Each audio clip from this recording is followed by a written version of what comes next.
açıyoruz. Hayır hayır. Adını okuyamadığımız bir oyuncak açıyoruz. Adı bu arkadaşlar. Kolyeler uykusu. Bundan çıkıyor bir tane de Şöyle sepet göster var. bir bakayım. Tut şöyle bir. Bakıyoruz arkadaşlar. Güzel şeyler var. Bakalım Hiranur'un şansına ne çıkacak. Hadi aç bakalım. Ben bunu istiyorum veya bu. Ben şu ilk baştaki koyu istiyorum. Hayır hayır hayır. Hayır hayır. Açıyorum. Hadi aç bakalım. Hiranur. Sünger mi koymuşlar içine Hiranur? Evet. Süngerim o kadar para verdik. Aç bakayım.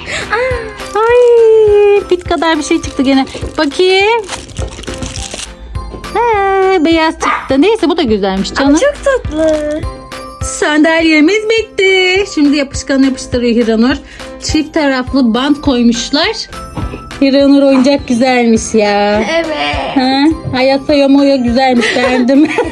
Hayır hayır.